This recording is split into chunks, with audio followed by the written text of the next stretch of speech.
Hey, y'all, I'm Melissa Guerra. I am the Kitchen Wrangler, and thank you for tuning in to my podcast. Again, I am so glad that you have subscribed, and make sure, nobody ever contacts me during the day, and the minute I start to record a podcast, that's when I start getting texts. Sorry if you heard that ding, but, I'm popular. What can I say? But thank you so much for subscribing to my podcast, and make sure that if you have a bunch of nerdy friends that you send a link to my podcast to them so that they subscribe as well, because nerds of a feather should flock together. Bring them all in. I've got stuff to say to them. So again, thank you so much for subscribing. And today we are going to be talking about cows. Now, I took a little bit longer to write this podcast because there's a lot to say about cows. I kind of went down some, should I say rabbit holes or maybe cow paths? I don't know. But anyway, I kind of went out into the weeds on cows because wherever you have seen humanity, and humanity needs food. Oh, yeah, by the way, if I haven't mentioned it, this is my food history podcast where I nerd out on food history. But wherever humanity has been or started or went, there had to be food. And for some reason, cows were always there. Now, what we're going to look at are those reasons. Food history I like because there is so much mystery to it. A lot of it wasn't documented. So you're kind of relying on like spidey sense. Or you're kind of like, in the Scooby-Doo mystery van, like you're looking for clues that would have told you how humanity would have behaved back when these foodstuffs were being domesticated or planted or cultivated or what have you. So you don't have all the information. So that's what I really love about food history. And I live on a working cattle ranch, so I live in nature and I kind of see what it would have been like if there was nothing. I live in the middle of nothing, so I think about it a lot. So, yep, I'm here with my little low-tech piece of paper, and I did say subscribe to my podcast, right? Okay, right. So when I started with this podcast, okay, let me, again, here we go, try the technology. Bam! So when I started writing this podcast, I thought, well, what am I going to title it? And I thought, well, how about cow trivia? Well, that is, first of all, that's not creative because everybody has cow trivia. But when you look at today's news and people are talking about how cow farts are creating global warming, well, cows, there's nothing trivial about that. The cows have changed the planet is not a news flash. Cows have changed the planet since cows were a thing and since humanity was a thing. Humankind appeared on the planet about 200 years ago, and cows were right along there with them. So naming this podcast Anything Trivia was incorrect. And so this is it's a real bas relief of, this is from Egypt. I think you can tell. Cows were a really big deal. They were symbols of fertility and perpetuating your genes. And you can see that this cow is feeding someone kind of there on the bottom. It's a little bit weird. I'm not going to lie. That is a kind of a weird one. But, if you didn't have a kitchen, you didn't have a cup, that would have been the way to go so you could have survived. I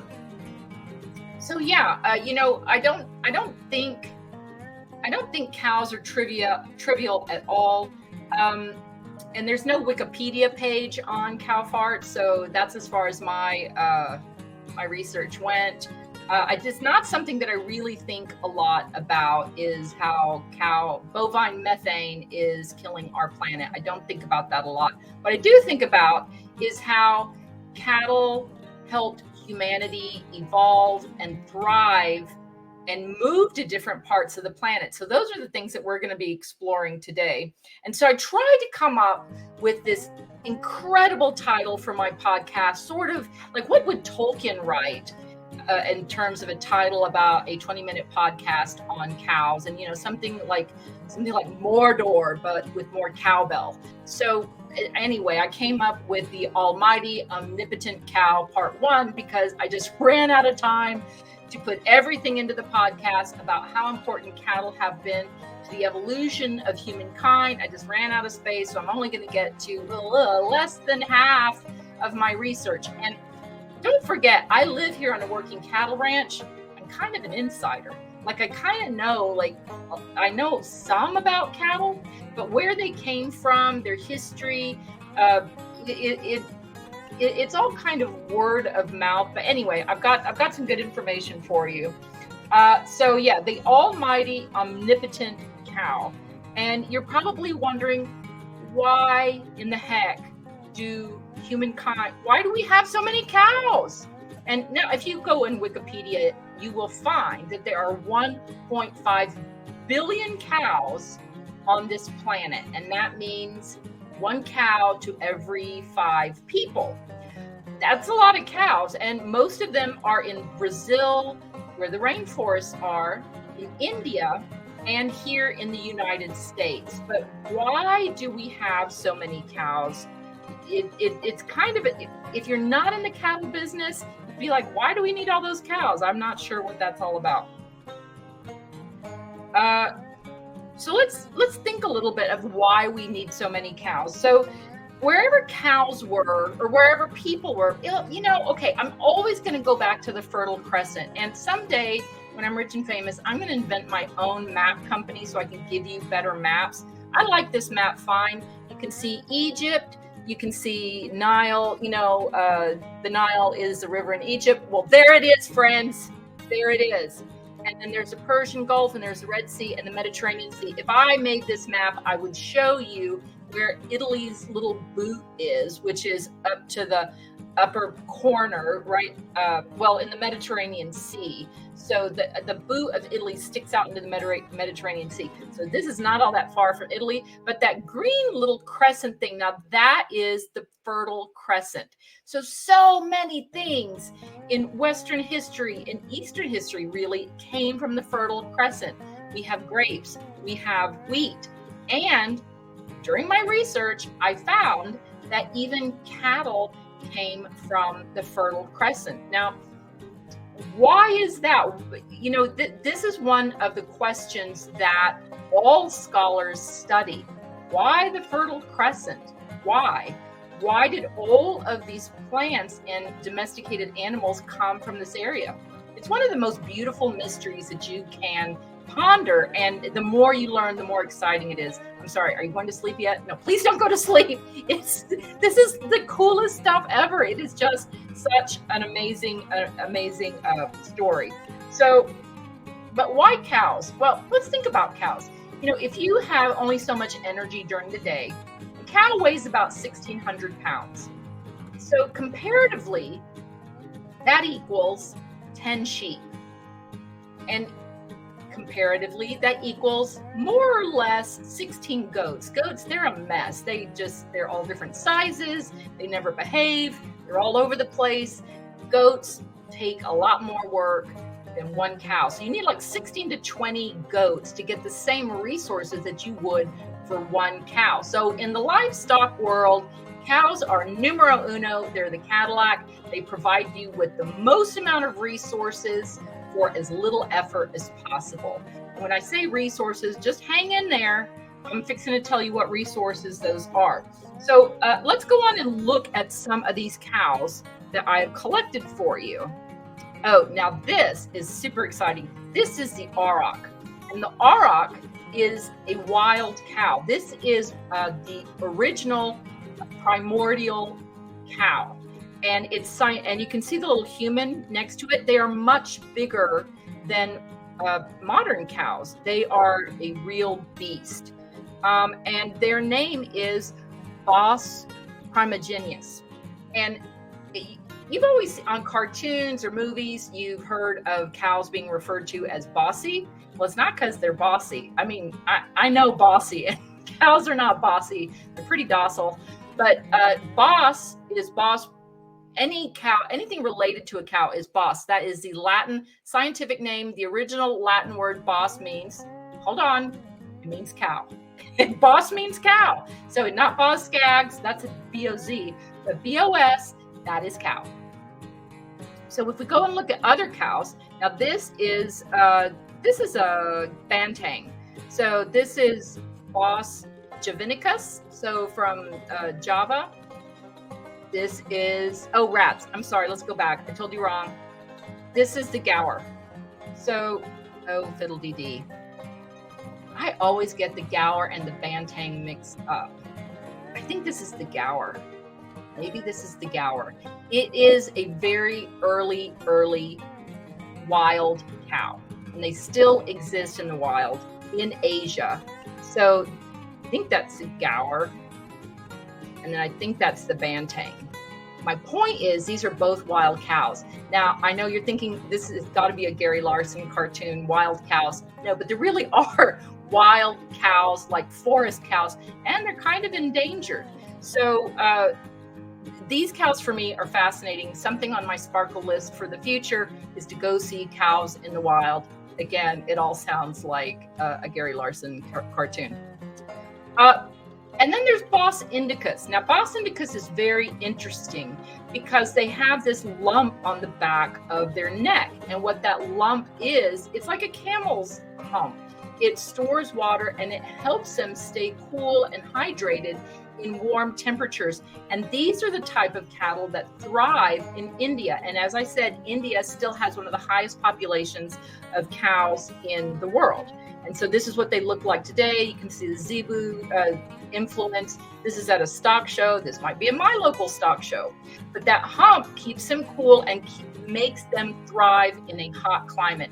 Here in Texas, this is a very important breed because we are hot. Well, I'm hot in my own right, but we have a very hot climate here in the state of Texas. And so there are many people that believe in this Bos indicus strain. Now you have Bos taurus, and these are more of a European cattle as opposed to India and Africa. This is more of a European cow, and Bos taurus is one of the other early strains of cow. And, you can see it's got a very ample udder. That's terrific because then you can have milk all day long, every day. And I hear you, plant-based people. I hear you. But let's think about cows. If you took a cow with you, if you're traveling along, you're a nomad, and you take a cow with you, you could plant a crop. But one, if you didn't have electricity, a pump, you would rely on rain. How long is it going to take for that crop to come up? Can you forage? Can you hunt? All of these things are challenges. And taking a cow with you takes away all of that food insecurity. So humanity has a lot of gratitude owed to cattle. Climate warmer people, I'm not addressing you right now. I'm talking history. I'm not talking present day. Just hang on. Humanity has a lot of gratitude to offer to cattle because they were kind of like a traveling convenience store. You always had protein available to you, and you didn't need as much water to produce milk or meat as you would a crop. So if you had a domesticated cow, you could live. Your kids could live wherever you went. There was food. There was something for you. Now, if we were looking at cattle in the Fertile Crescent, which is the old world, it's Eurasia, right? And we've been talking about cattle in Africa. We've been talking about cattle in India. We've been talking about cattle in Asia, not the Americas. There were no domesticated animals in the Americas, with the exception of the llama and the alpaca. Now, in Texas, llama and alpaca, they're going to suffer. It's super hot. So in my part of the world, there were no domesticated animals. Well, perhaps the esquinkle, which is a dog, but you can't get a lot of milk from a dog. I'm not going there. Anyway, there weren't domesticated animals. What they offer humanity is an easy way to feed yourself. You don't have to risk your life in order to obtain the food. So from the old world, the colonists had to figure out how to get their cattle from the old world into the new world. And the only way to do that was to put them on a boat. Now, I don't even like being on a boat with my family. If we go fishing, it's a mess. Could you imagine putting a cow on a boat? That would be insane. So This is a very chaotic engraving, but you can see that there's a cow up in the air. Now it's not completely up in the air. Now squint, and you can see that there is a belt around the cow. The cow is hung from the rafters. So 1, it doesn't break its leg, and 2, it doesn't fall overboard, and 3, it is not creating the chaos like that bull is that has fallen down. So everybody's going nuts over this cow that is walking around on underneath, well, what do you call that? The hold of a boat? That cow is creating chaos, but the one that's up in the air, pretty much neutralized. So that is the way that all livestock got to the New World, is it was hung up in the rafters or from the mast. It was somehow tied up so it wasn't walking around on the floor or any of the planks of the boat. It was up in the air. Could you imagine being on that boat? I would not have signed up for that one. So all of the cattle that came to the New World had to have been suspended either in a hammock or on the outside or underneath the hold. They would have been, like I said, neutralized. Right. So I've got it going around back to my little piece of paper. So again, the point of this podcast was to tell you why cows. And again, with one cow, you get so many more resources. But what are these resources? Surprisingly enough, it is not meat. Meat is perishable. Meat can be dried, but it can also spoil when it's dried or be eaten by rodents or get mold or mildew, or, all sorts of things can happen to it. However, back in Europe, they ran out of space for raising lots of cattle, and what they needed cattle for was for leather.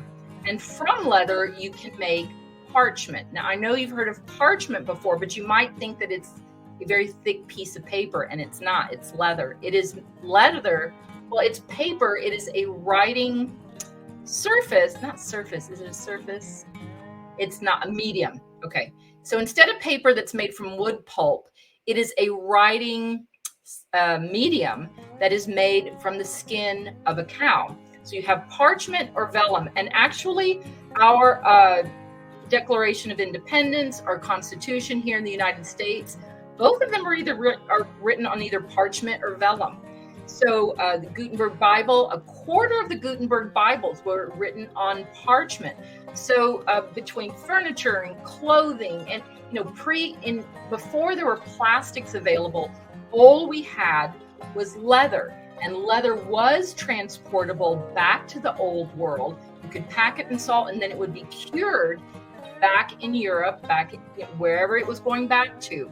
But meat was not the goal of cattle initially. It is now. But yeah, we do still wear leather, and there are still products that we do make from what do you call them? Bovine products, from products from cattle. But we focus more on meat these days, but that wasn't originally why cattle got to the New World. So this is a real parchment copy of the Constitution, and you can tell it's not quite flat like paper, and you can see towards the bottom, you can see like little thick parts where that would have been natural thickening in the skin that was used for this parchment. So books would have been bound in parchment. So we think about one of the biggest,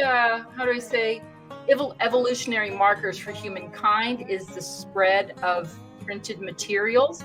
And all of that had to do with the availability of parchment and vellum, not meatloaf and ribs. I mean, that had nothing to do with meat. It had to do with the availability of leather as a good. This is another, I don't even know what this is. This might be a copy of the Quran. I can't really read that, but that is a really old skin. When you get a diploma, they say, hey, you got your sheepskin. That's what they're talking about, is formal documents were always written, not on papyrus, but on a skin. And see this is a sacred document, and you can see the little pores on it, and that is skin. And here's one that was repaired and it was sewn up. And from what I understand, the nuns that were in their cloisters, it was their job to repair some of these parchment books that tore. And I love this. I had to show you this. A nun crocheted together one of the holes in a sacred book because they didn't want it to tear any further. And so I thought that was really cool. I thought I would share it with you. But there's just no end of usefulness for leather. So yes, early books, the Bible, the Quran, the Torah, like all of these were written on cow skins. And actually, I think there are Torahs that are, those skins have to be kosher, but they're still written on parchment skins. And so we didn't really see paper being used for books because that's exclusively what we use anymore is paper for books. We didn't really see that until the Industrial Revolution, which was around the end of the 19th century, beginning of the 20th century. Do you know how recent that is? I mean, my grandfather was born in 1912, so that was kind of like the end of the Industrial Revolution. So it wasn't like 3-4 generations ago. Like that is not that long ago. So that's it. That is all I got to talk about cattle and our importance. I've got one more slide. Let's see what it is. Oh yeah, it's a rectangular cow. You know, I feel like that after the holidays. I feel like I've put on so much weight. I've grown corners. I have a right angle rump. I don't know. I'm always a mess after I eat too much. That cow is my spirit animal in those times during the year. I thought I would add that. So thank you for joining me here on my very nerdy podcast about food history. I am always so glad that you stop by and listen to me. I'm here at the ranch. Nobody listens to me at all. So I'm super grateful that you subscribe to my podcast, and make sure that you reach out to your nerdy friends or your non-nerdy friends and tell them to subscribe to my podcast, because I'm sitting here in a closet doing my podcast. I would love to have more friends joining me here. Make sure you subscribe. Oh, and make sure you subscribe to my other YouTube channel where I'm cooking for you. There's more eating, less thinking. You know, that's a good thing to do as well. So I'm Melissa Guerra. I'm the Kitchen Wrangler, and I'm looking forward to seeing you here at the ranch again soon. Bye now.